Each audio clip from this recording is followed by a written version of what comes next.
It's strange how certain moments in life stay carved into your memory, sharper than any other. For me, that memory began on the last day of 8th grade. Like everyone else, I was buzzing with excitement that day. Students ran through the hallways, with yearbooks in hand, laughing, scribbling silly notes, and writing goodbyes. The teachers tried to keep order by circulating the books from classroom to classroom so everyone got a chance to sign. It was supposed to be fun and innocent little tradition to close out middle school. But when I got my yearbook back that afternoon, I noticed something that froze me in place.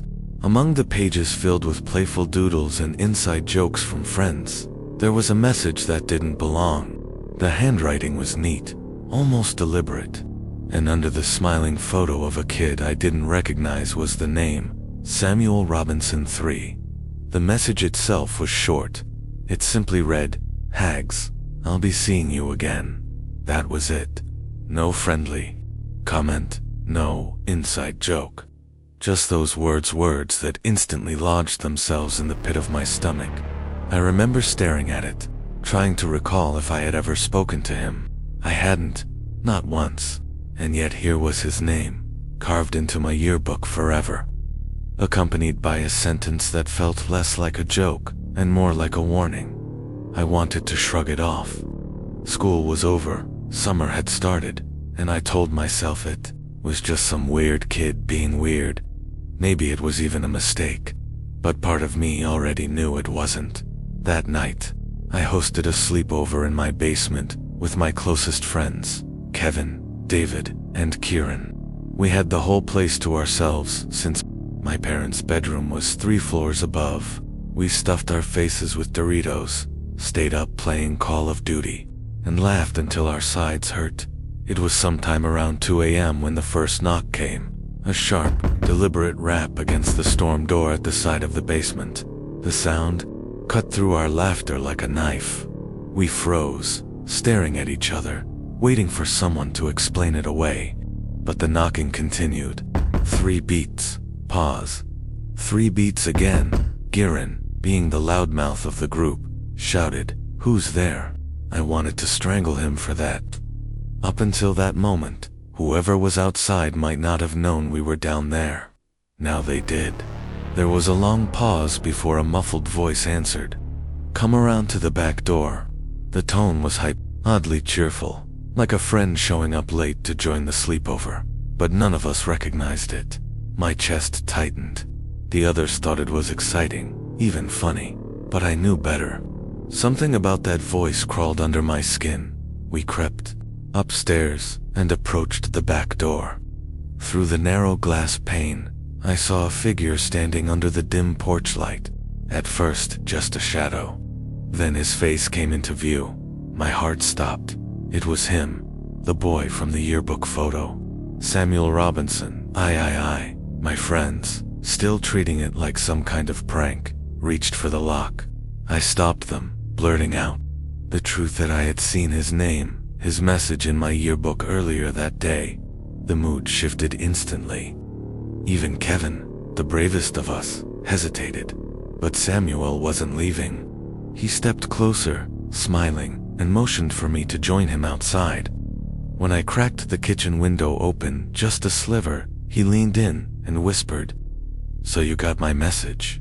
Then, like we were old friends, he introduced himself. He told me he had been watching me from afar, that he thought we could have been close, that maybe in another world we would have been best friends. I forced myself to nod, to agree, to keep him calm, but deep down I knew there was no reality where I would have ever been friends with him. I asked how he knew where I lived. He didn't answer. He just stared at me with that same unnatural smile. That's when David, never one to hold his tongue, called him a stalker. The effect was immediate. Samuel's smile collapsed, his head tilted, eyes narrowing, face twisting into something feral. Then he started screaming about how he hated my friends, how he wished we'd all die, how even my ex hated me. Things he had no right to know. He lunged forward, grabbing at the window, trying to wrench it open. I slammed it shut and locked it, just as he began pounding against the glass like an animal. Spit flew from his mouth as he snarled, the window rattling under his fists. My parents came running down the stairs, demanding to know what was happening. The second they appeared, Samuel bolted into the night. My dad ran outside in his underwear, but Samuel was gone, completely vanished. You'd think the police would have been called right away, but my parents hesitated, maybe thinking it was just some troubled kid who needed help. They promised to handle it with the school the next morning. That's when we learned the truth. Samuel had been expelled weeks earlier, well before the yearbooks were even handed out. His photo was still included because the books had been printed ahead of time, which meant he had snuck back into the school on the last day, just to sign mine. The school tried to track him down, but records led nowhere. It was as if he and his family didn't exist. No address, no phone number, nothing. To this day, I don't know how he found out where I lived. That's what terrifies me most, not his message, not the pounding on the glass, but the thought that he had been watching me long before that night. We don't talk about it in my family anymore, but every time I hear an unexpected knock at night, I feel that same cold dread from years ago. Because somewhere out there, Samuel Robinson III might still be waiting, and maybe one day, he'll make good on his promise.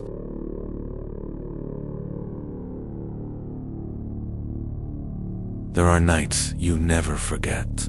Nights that stick to you, no matter how many years pass.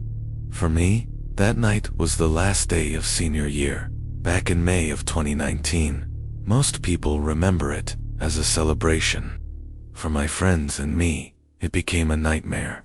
It was tradition at my school for the graduating seniors to party hard after finishing our final classes. So that evening, the courtyard around the clock tower was packed with more than 1,000 students. Everyone was drunk, loud, and full of relief that exams were finally over. I was with my usual group, C, T, R, N, and of course, Garrett. If you knew Garrett, you'd understand why this story went the way it did. He was reckless, aggressive, and addicted to chaos. He liked to show off how crazy he could be, as if it was something to brag about. Around 10 at night, the celebration began to wind down. We left the tower and started heading back to our off-campus house, laughing and stumbling our way through the city streets. That's when we saw him. A homeless man stood in the middle of the crosswalk. He was twitching, shouting nonsense into the air, like some kind of gatekeeper, blocking the other side of the street. Most of us tried to walk around him, giving him space, but Garrett couldn't help himself. Instead of ignoring the man, he shouted back, "Get the hell out of the street. Stop bothering people." The homeless man's head snapped toward us. His eyes locked onto Garrett, and then he began stumbling forward, shouting louder, his words sharp and broken. The rest of us rushed to pull Garrett back, to avoid a fight. For a moment, it worked. The man slowed, then stopped, still screaming, but keeping his distance. But Garrett grinned like he had just found a new game. Before we could stop him, he sprinted straight at the man. The homeless guy froze, then bolted like a startled animal. Garrett doubled over laughing, proud of himself. We didn't find it nearly as funny. We thought that was the end of it. But minutes later, as we neared our house, I glanced behind us. The man was following. He kept his distance, muttering to himself, but every time we looked back, he was still there. When our eyes met, he shouted something about how we'd made a big mistake. Something about how he was going to call a niche, whatever that meant. Most of us laughed it off, still drunk, still stupid. But I couldn't shake the unease in my gut. I didn't want him anywhere near where we lived. I suggested taking a detour, but Garrett was already charging at him again. Just like before, the man scattered and disappeared into the night. We convinced ourselves that was the last we'd see of him. We were wrong.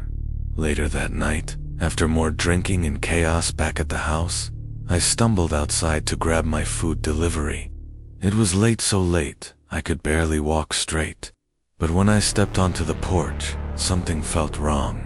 The side gate, the one leading to our backyard, was wide open. We always tied it shut with a piece of twine. Someone had untied it. A chill ran down my spine, even through the haze of alcohol.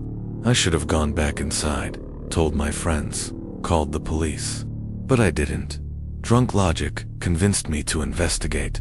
I set the food down and walked toward the backyard. That's when it happened. Before I even saw him, I felt the rope. It slipped tight around my throat from behind, digging into my skin. A rough, frayed cord pulled back with all the force in the world. I couldn't breathe. I clawed at it, my legs kicking wildly, panic consuming me. My vision blurred. I truly thought that was how I was going to die, strangled in the dirt of my own backyard. But adrenaline surged. I flung my legs backward, catching my attacker off guard.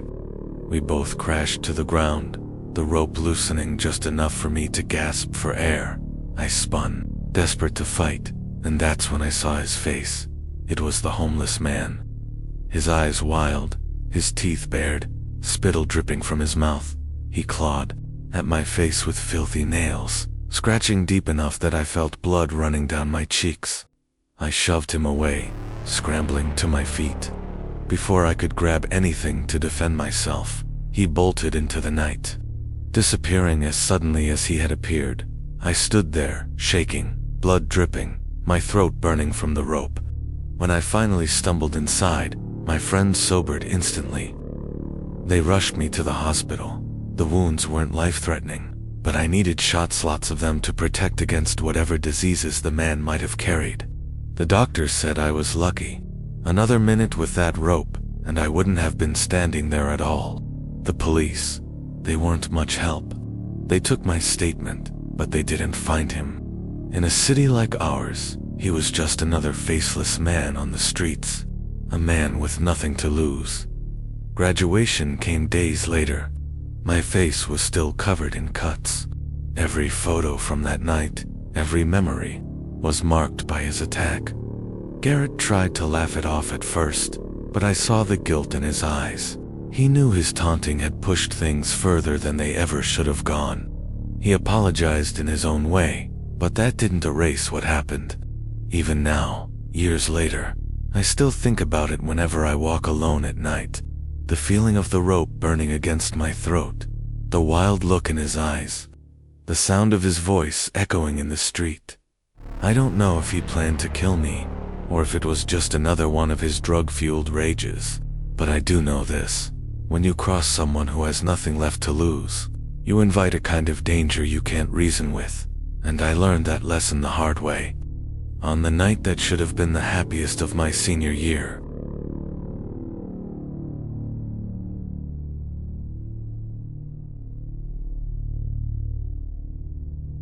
There are certain memories that never really fade. They might blur at the edges, but when you close your eyes, they return in terrifying clarity. For me, that memory is the last day of school, back in 2010, when everything changed. It wasn't the usual kind of horror story people tell. There were no monsters, no haunted houses, no curses. But sometimes, the scariest things are the ones you can't explain. The things that leave you questioning your sanity, even years later. That day was supposed to be ordinary. Seniors were rushing out of the classrooms, stuffing papers into their bags, celebrating the end of another long year. But I was in the library, tucked away between the shelves, trying to avoid the noise. That's when Sven appeared. He wasn't someone I usually hung out with. Tall, pale, and quiet, Sven always kept to himself. He wasn't bullied exactly, but people whispered about him, about how he never smiled, about how his eyes seemed too cold for someone our age. There was something unsettling about him. He slid into the seat across from me, without a word. I remember glancing up, expecting him to say something normal, like asking to borrow a pen. Instead, he leaned forward and whispered, "It's coming. Tonight, you should go home early." I laughed nervously, thinking he was joking, but his face never changed. His voice was low, almost mechanical, as if he were repeating lines he had practiced. When I asked what he meant, he only said, "You'll see? Everyone will see." And then he stood up, walked out of the library, and left me sitting there with my stomach twisted into knots. I tried to shake it off. Plenty of kids said weird things on the last day of school, desperate for attention, but the way Sven had said it felt different, like a warning or a threat. That night, I couldn't sleep. Every creak of the house felt louder than usual. Every shadow seemed to stretch too long. I kept telling myself I was being paranoid, and then, around midnight, I heard it. A low hum, almost like electricity, vibrating through the walls of my room. I sat up in bed, ears straining. It wasn't coming from inside the house. It was outside, from the direction of the school. Despite every instinct telling me not to, I grabbed my jacket and walked. The streets were silent, the kind of silence that makes you feel like the world has emptied itself out. When I reached the school, the gates were unlocked. The hum was louder now, pulsing like a heartbeat. I followed it to the gymnasium. The doors were wide open, though no light shone inside. I hesitated, and then I heard Sven's voice. He was chanting something I didn't understand, words that twisted and snapped in my ears like broken glass. I stepped inside. What I saw is burned into me forever. Sven stood in the middle of the gym, his arms raised. Around him, symbols were scrawled on the floor in chalk, spiraling outwards in patterns that hurt to look at. The hum wasn't coming from speakers or from the building, it was coming from the air itself, vibrating like the world was holding its breath. When he turned and saw me, his expression didn't change. He only said, "I told you it was coming. You shouldn't be here." And then the lights exploded. One by one, every bulb in the gym burst, showering glass across the floor. The symbols seemed to glow faintly, as if they were lit from beneath. I wanted to run, but my legs refused to move. The hum grew louder, so loud it made my teeth ache. And then silence. In that silence, I heard something else, a whisper. Dozens of whispers, layered on top of one another, speaking in voices that weren't human. They came from the walls, from the floor, from inside my own head. Sven didn't flinch. He only closed his eyes and smiled, drearily smiled, for the first time I'd ever seen. I don't remember leaving. One moment I was frozen in the gym. The next I was running through the empty streets, breath tearing from my chest. By the time I reached home, the hum was gone. The night was silent again. The next morning, I told myself it had to have been a dream. But when I went back to the school, the gym was locked, and the chalk symbols were gone. No one mentioned anything. No one acted like anything strange had happened. Sven wasn't there. In fact, he never came back. When I asked around, teachers only said his family had moved away overnight, just like that. I tried to forget. I buried myself in routines, in classes, in new friendships. But every so often, I'd hear that faint hum again. Late at night, when the world was too quiet. It never lasted long, and maybe it was only in my head. But whenever I heard it, I thought of Sven standing in that gym, surrounded by impossible symbols, smiling as the world bent around him. It's been more than a decade now. Most of my friends laugh when I bring it up, chalking it up to stress or exhaustion. But deep down, I know what I saw. And sometimes, when the night is too still, I wonder if Sven's warning wasn't just for that night. Maybe it was for something bigger, something that hasn't happened yet, something that's still coming.